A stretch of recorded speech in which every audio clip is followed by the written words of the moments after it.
master the business of speaking with your hosts, Taylor and Austin. You're listening to Technically Speaking.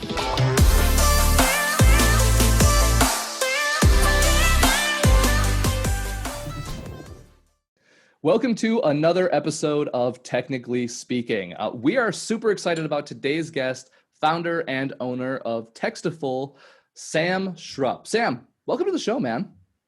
Hey, thanks for having me. Yeah, it's good to have you. So for our listeners, Sam has been a web application developer for over 12 years. He's interested in technology that reaches beyond computer screens and has an impact in the real world. Sam is the founder of Textiful, a text-to-subscribe service that captures email addresses using text messaging. And the platform is used by public speakers, podcasters, pastors, musicians, and more. With over a dozen email marketing platform integrations, Textiful is by far the easiest way to grow your email list from a captive audience. And we can talk about this firsthand. We use Textiful internally at SpeakerFlow. We even have a lot of our clients using Textiful at the same time. But Sam, for our listeners, what led you down the path of creating Textiful? How did you end up in the world of SMS marketing? Yeah, so it's kind of an interesting story. I've been an application developer for a long time, and as part of that, you attend a lot of conferences. And I was at this conference one day, and the speaker was on stage, and great speaker, really good content. And they unfortunately just kind of ended their talk with the thank you for your time. And there was so much more that I wanted to engage with them about, and I had some questions, and I was really looking forward to that follow-up piece of information. And so I found myself, I actually knew the event organizer. And so I approached them afterwards, and I'm like, hey, I need to get a hold of that speaker. What's the best way to do it? And they're like, you know what, just give me your cell phone number. I'll send them a text. I'll text them your email, and you'll have it from there. He did that for me. And then a little bit later, I actually had an email from that speaker in my inbox later that day. And that's when the wheels started turning. I'm like, everyone should be doing this. There's got to be an easier way to interact with your audience through text message while you're on stage. And that's kind of what sparked the idea behind Textiful. And that's what we developed is a way to actually have people text into the platform with a really easy, way of just, they text in a keyword to a short code number. And we can talk about all those different variations of short codes versus long codes and all that stuff. But basically the audience texts in, they get an automatic reply asking for their email address. They type that in, they send that as a text, it gets captured by the system, and it syncs over to an email marketing platform. So it grows the email list instantly. And then you also have the ability to send that follow-up email to the audience right there. And so it kind of gives this magic aspect to the whole thing, where the audience, they're sitting there, they text in, next thing you know, they have an email from you while you're on stage. So that's kind of the inspiration for it, and that's what we built. And it's been pretty interesting so far. Yeah, that is such a cool idea. Just to put that out there out front first. Thanks. I love it. I like that you sort of developed this idea being in the audience too. Like that's what you wanted from the person that was standing up on stage. And I think sometimes it's just sort of rare, I guess, that's the spark for something that then benefits the people that were standing on stage that you were watching. So anyways, it's awesome. And I like that it's super applicable to people listening today. So listen up. Folks. Yeah, absolutely. Yeah, and that's kind of the thing. You identify that problem where it's one of those things where you can always give out your email, you can always give out your Twitter handle, but to have that immediate interaction is pretty interesting. And so yeah. Yeah, especially from people who want to hear from you. Like this is audience members who are sitting out there like, wow, I'd love to continue to hear from this individual. I mean, what more of a captive audience can we have these days aside, from maybe email marketing, but I'm sure we'll talk about it here. It just doesn't seem to perform as well as SMS does, generally speaking. I mean, I think that's the thing. I mean, when people are hungry for that kind of information, and so if you are that thought leader, if you are providing that information, strike while the iron's hot, while they're sitting there and they've just listened to you speak for, maybe it's 15 minutes and you just had a lightning round, or maybe it's a full hour, but they are engaged and they are buying what you are saying. And so, to capture that, I mean, and also put yourself in the shoes of the conference. If they're anything like it's a 2 or 3 day conference, especially when we get back to the real, the normal times, and they're not virtual, but, you're thinking there, if it's an 11 o'clock session, you're thinking about lunch, or you're thinking about that happy hour, that mixer that's coming up. And so it's so easy to kind of forget about what those speakers say and how impactful they were. So it really is important to kind of get that captive audience while they're sitting there and ready to go. Yeah, and I mean, it must have so much value too for the event organizers, for Yeah. companies that bring speakers in, aside from just event speaking. I mean, if you're offering up not only your keynote, your solution, your lightning round, whatever you're delivering, on top of those maintained touch points to keep the audience engaged in solving that problem that you were there to do, I mean, it has to have tremendous value for the event organizers. It does. And we've actually done some things with the event organizers themselves where, we like to build out custom solutions when needed. And we've actually had a few conferences that they had their registration through text message. So as an Wow. event attendee, you show up and you just text the number, and then you get updates that are pre-scheduled throughout that event. Kind of talking about, 30 minutes before the day breaks up, here's some local restaurants that we recommend, for you guys to eat at. Reminder, there's going to be this mixer at this place afterwards. So it can be a really unique tool from a conference organizer perspective to really keep that audience engaged and just keep them informed about what's coming up and what's going on, so they don't have to pull out, the schedule guide or look it up on the website. It just comes to them automatically through text message. Wow. Yeah. The thing that stands out to me is just the simplicity of it, and like if you think back to another mechanism that we could have captured in email and put them into a list from, like maybe you have a landing page that you make them go Right. to, and the barrier entry for them to complete that action is pretty high. They have to not only get out their phone, but they've got to type it into the URL bar in Safari, and you're going to misspell it 3 times, and that's annoying. And then by the time you get there, it takes forever to load, and it's like this drawn out process that just isn't super fun. But anybody can send a text message, and they can Right. do it in like half a second and then immediately get their information back to them. So I think that anytime that we can make the people that can buy from us have an easy experience working with us, then you're probably doing something right. And that's the beauty. You're absolutely right. I mean, it's just my grandma texts, and so it's something that is super easy. It works on every phone, and it's something that also just kind of starts the conversation. So like if you have that web form example, there's so many minimum pieces of information that you have to put in just to capture the information and complete that process. And again, that talk might have been done, and now you want to go and find someone to network with, or there's something other event coming out, you just forget to do it. Whereas if you just send that single text message, it at least starts that conversation. You don't actually have to fill it out completely with the email address, but at least starts that hook. And we actually have a reminder system built in, so that if they start that process, you can set it so like 30 minutes later, an hour later, it knows the people that haven't supplied the information, and it gives them another friendly reminder. Hey, FYI, we just need your email address. And it stops at 1. We don't keep hitting them every 15 minutes or anything like that, because you do have to be cognizant that it is something that is going straight to people's phones. And but we do like to have those hooks that allow for that process to continue, because frankly, people just get distracted. And so that nice little nudge really helps out. Definitely.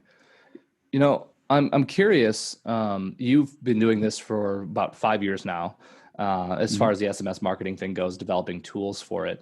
I'm curious about the history of SMS marketing and the emergence of it recently, because I think we all know that SMS marketing is very new in comparison to email marketing, which makes a lot of sense. Email marketing was developed, decades before our ability to do SMS marketing. But it really feels like in the last, I would even say 5 years, the same timeline that you've kind of been in the space, that we've been seeing more and more emergence and usage of SMS marketing. Why did it take so long, do you think, for us to have this ability? I think part of it is, the interesting thing about SMS is the technology has been around for a long, long time. There were days when it first was released that if you were a Verizon customer, you could only send a text message to other Verizon customers, and that was, it was, but it's been around for about 20 years now. So, it's a technology that's been around, but as far as being used as a marketing channel or being used for business purposes, you're absolutely right. That is something that has been changing in the more frequent or the more recent years. And I think there's a couple of reasons for that. it's a lot easier. There's technology out there, there's platforms out there that make sending a text message a lot easier for people like me, the developers. Before, you would have to have separate agreements with each individual phone company, and beyond the there's big three now. Beyond that, I mean, there's 30 or 40 different carriers in the U.S. when you count the small regionals and things like that. So there's a platform where we can basically send our message to that platform, and they spread it out to all the carriers that make sense. So the technology has gotten really easy from a development standpoint. But I think the more important thing is that consumer behavior is changing. Customers are much more willing to give up that information as long as they're getting something of value in return. And so, and that's true with email marketing too. No one likes spam. No one likes getting spam, especially on the phone as a text message. So that is something that you definitely want to not do, and we don't allow it on our platform.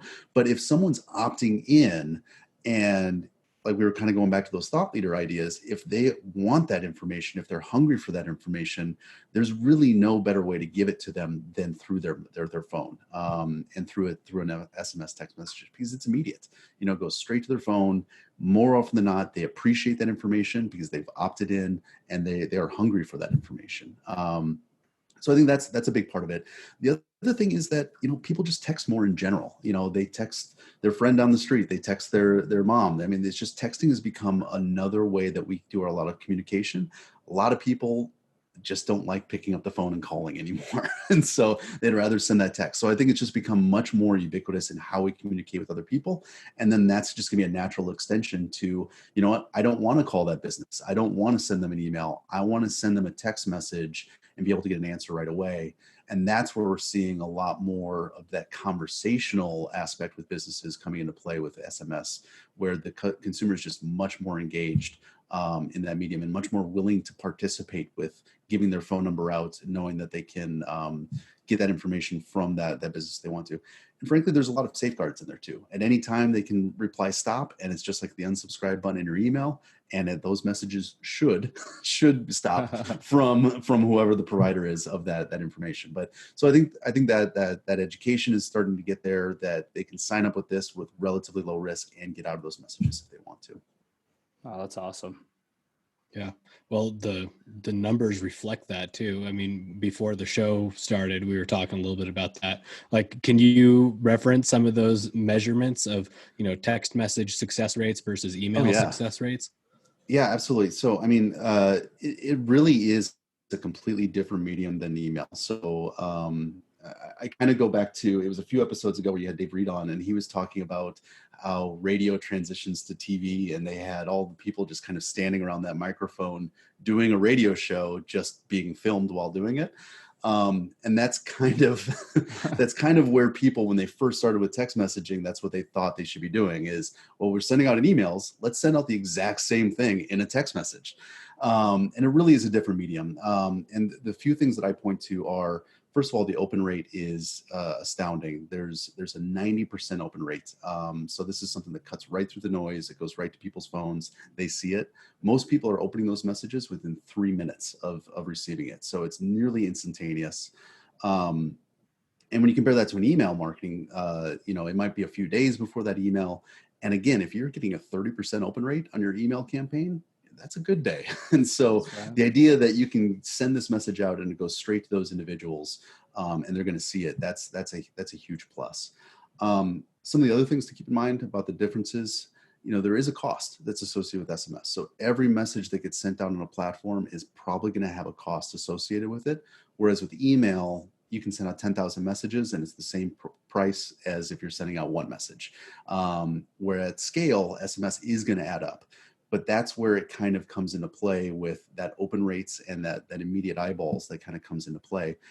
And so when I talk about the strategy a little bit, I always like to say you want to send SMS with when you have something that the consumer or your audience can take an action on. So you're asking them to sign up for an event or, register for a course, or, hey, here's a new offering that I have on my website. Here's a link to go to it directly. So something that customer can take an action on and actually drive revenue for you.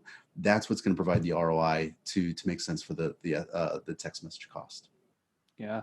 It also seems to be a really effective tool for after somebody buys something from you as well, to keep them engaged with your offering and your product and to potentially upsell them too. Absolutely. Yeah. I mean, again, it kind of comes down to what is your brand offering, and how do you follow up with those individuals? And again, if you're providing value at every piece of that journey, then they're going to welcome those messages, especially if it's something like, hey, we know that you purchased, course X. We also have this other course that's similar, but a little bit different that you might be interested in.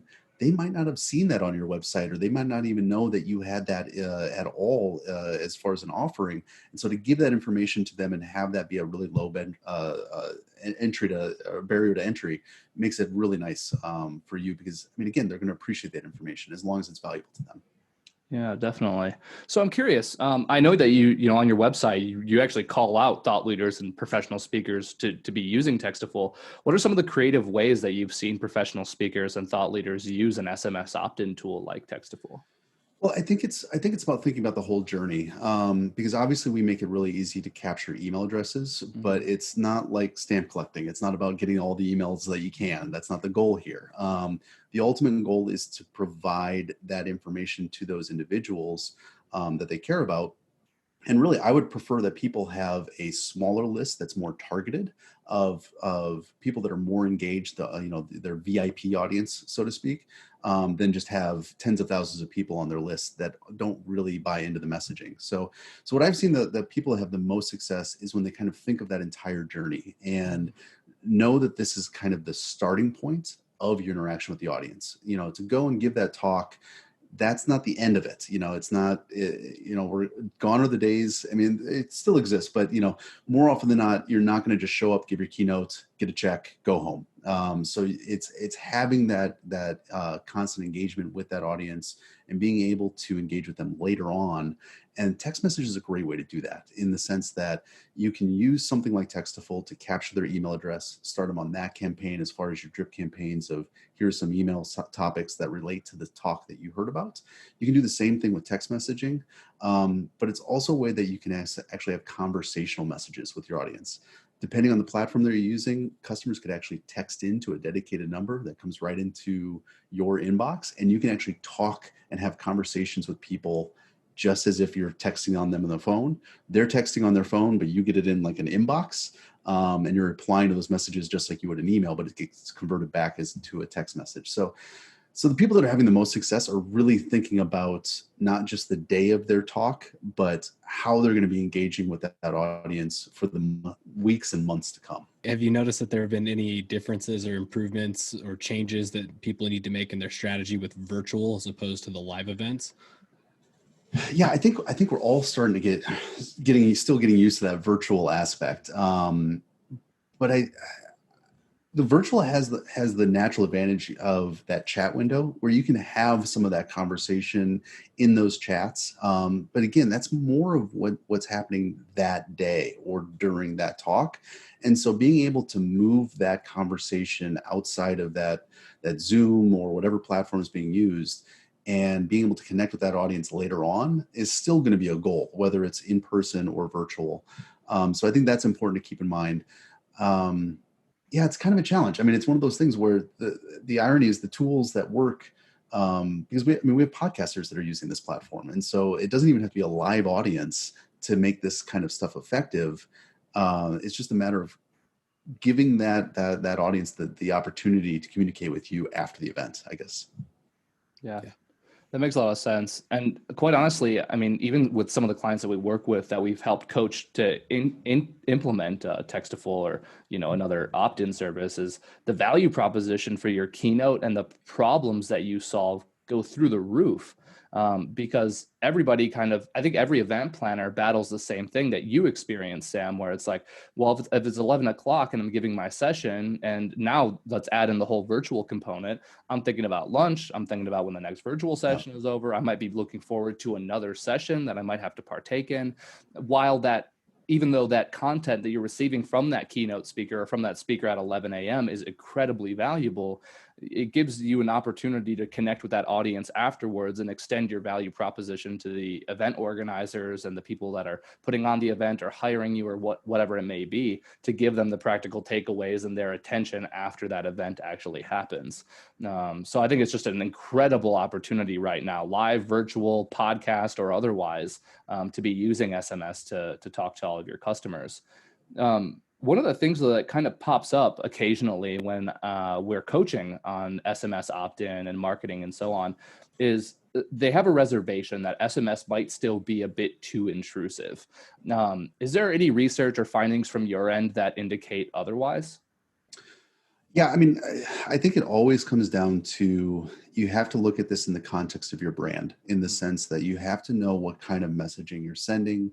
You have to know who you're sending those messages to.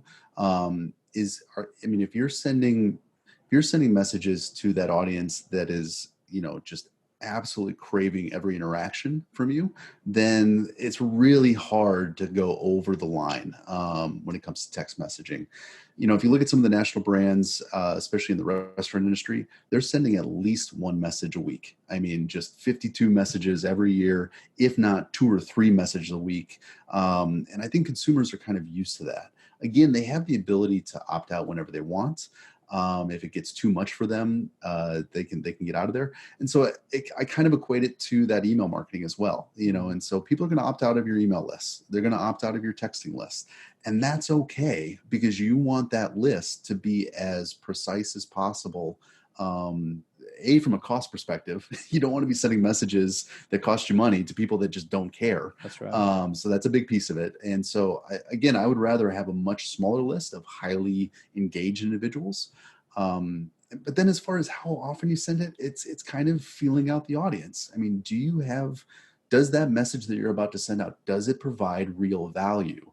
If you're just sending a message out that says, "Hey, how are you today?" It doesn't really do much for them. I mean, then they're going to get more frustrated with it. But if you're providing actual value and giving that information to them, or whether it's an offer, or driving them to some new your latest podcast, new information, new blog post, something like that, if they can take action on it and they see value in it, they're not going to be overwhelmed by it. That's great advice. I'm curious along that line. I get that people have their own individual power to unsubscribe and everything. Is there a concern at all for like compliance reasons when it comes to text messages? I'd reference the GDPR in Europe as an example, right? Really strict rules about how email marketing works and what data you can collect and so on. I know this isn't a conversation that is probably had enough, honestly, but is there anything that is important in that regard to know about when you're doing text message marketing? Yeah, absolutely. I mean, there's some standard messaging that needs to be disclosed, whether you are doing an advertisement or when the person first enrolls. We handle all of that on our platform, but most text message platforms will handle that for you or provide some sort of compliance things in order to make sure that the biggest thing is, don't send text messages to people that haven't opted in. That's the number one big thing.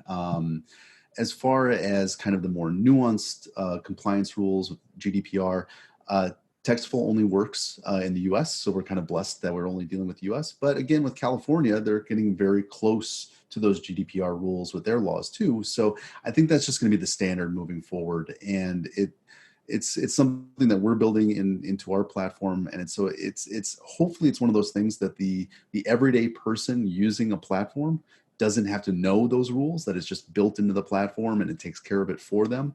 But I think the number one thing that you can think of if you're going to be a user of one of those services is you're not sending messages to people that haven't opted in, and the service has a way for them to opt out if they want to get out of it. So those are the big things. Yeah. Simple. I like it. Yeah, it's nice that you're just able to take care of that, the low barrier of entry for people to get started. And on that note, what would be your advice for speakers looking to start with SMS marketing? How can they get going without it being this kind of complicated process that they have to dream up first? Yeah, I think the best way to start is to actually just growing that text list, is just getting comfortable asking people for their phone number. And whether that's on your website where you have people signing up for the text list, whether it's using a service like Textiful where you can capture both their email address and enroll them into a text list, you can text them later. It's realizing that that's going to be one of those things. It's going to be a form of communication that's going to become important in the next 5 to 10 years. So start growing that list now. Whether you actually leverage that right now, that's okay. It's okay if you don't. But I have a lot of clients that come to me and they're like, we have this huge email list. It's tens of thousands of people. Can we start texting them? I'm like, well, have you gotten permission from them? No. Sorry, you can't. That answers that question. And so it's no. so that's the challenge. And so it's just like when email marketing was starting, you have to grow that list first, and it takes time. But there's different mechanisms that you can use to kind of grow that and accelerate that. One of them is just being able to provide quality content to people via SMS and explaining that, hey, if you sign up for my text list, here's what you're going to get. Here's kind of the exclusive things that you're going to get from me. And it doesn't have to be a monetary discount or anything like that. It could just be, I only send out this piece of information to people that follow me on text. So I really view this as your VIP of VIP audience members. And so once you kind of get into that mindset, it becomes a lot more clear how you might leverage it down the line. Yeah, I like that idea of it being kind of this exclusive place to get content so that it changes the entry point for your audience. That's right. A good rule of thumb. Also, I just love the advice too, to just start simple, just start getting comfortable asking for their numbers. That's going to allow you to ideate how to reach out to them later on. But I think you're dead on about the projections of this being 5 to 10 years out. This may be the primary way that we're communicating with people, because I mean, as a marketing professional, myself, and as a coach, Austin and I, we see this all the time, but people are looking for more of a conversation and more of an interaction that goes deeper than the transactional emails that we're all used to receiving. And I think this is the perfect vehicle for that.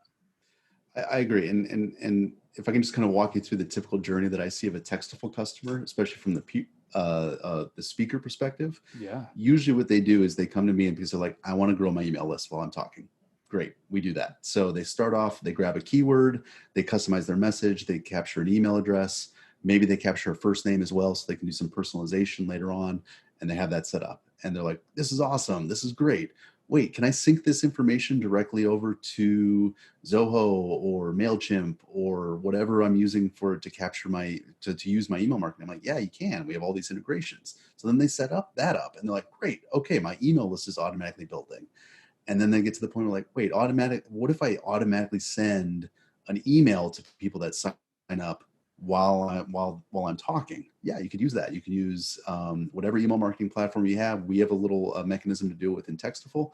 And so now they're getting people signed up for their email list, and they're sending an automatic email to them 1 minute after they sign up. And so that's just automatic. And then they're like, whoa, I already have their phone number. Can I send out a mass text message to them? Yes, you can. And so there's this progression where you start to see how to make this more automatic, how to make it or more automated, how to make it more engaging with the individual. And then they take it to the third level, which is I've been blasting out text messages to my people that really like to hear it. Now I want to have individual one-to-one conversations with them, with a particular individual or someone. Now I'm publishing my dedicated texting number, and people can text in at any time and I reply to them. And so just like they would with an email. So that it kind of is this progression of getting, dipping the toe in the water of SMS first it's another way, it's a mechanism to get that email address, to realizing that it can be a very powerful tool and another way to communicate with your audience. Oh man, that is an awesome progression. Thanks for making that simple for all of our listeners, Sam. Yeah. And if you just listen to this portion of the recording and breeze through it, definitely go listen to that again if you're currently using SMS opt-in or you're still considering it, because that progression is the exact same progression that we see with our clients at SpeakerFlow. We talk about this a lot. I feel like this is always a recurring theme on our podcast, but it's kind of that iterative thing. You just start doing something, you get better at it, you move on to the next thing. And eventually you're able to build out these systems that are able to sustain and help you make more money. So thanks for sharing all that, Sam. Yeah, absolutely. As you know, we're all about creating value for our audience, right? That's literally why we had you on the show. So what are some of the things that you're working on right now that our listeners can benefit from?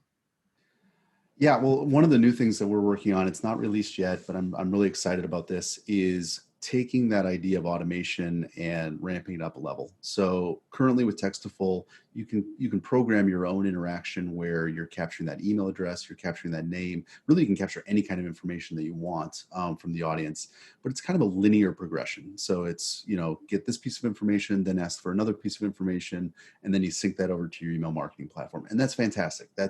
Most people, that's all that they need. But we're seeing a lot of people that they want to be a little bit more creative with those messages, where they might be asking a particular question and want to change the response the system gives to their audience based upon what they answer. One of the easiest ways to digest that is, let's say you have an audience that half is speaking English and half are Spanish speakers. You could have your initial question, what's your preferred language? And they reply A or B. And then from there, all of the Spanish speakers, or people that answered Spanish as their preferred language, all of their messaging is in Spanish. And then all the other messaging is in English, and takes them through that process of capturing that email address and capturing that name. So really customizing the experience to the audience is going to be key. So we're building a whole workflow tool that will allow you to kind of customize those experiences based upon information that's supplied by the audience or outside factors. I mean, where this could go is pretty crazy. I mean, if someone visited a particular piece or a particular page on your website, they get message A, versus someone else that hasn't, they get message B. So there's a lot of different directions that you can take it, and we're really excited about launching that sometime. I don't know exactly when, but fingers crossed. I'm excited for it. Yeah, that's the big thing. Yeah, so that's something that we're excited about.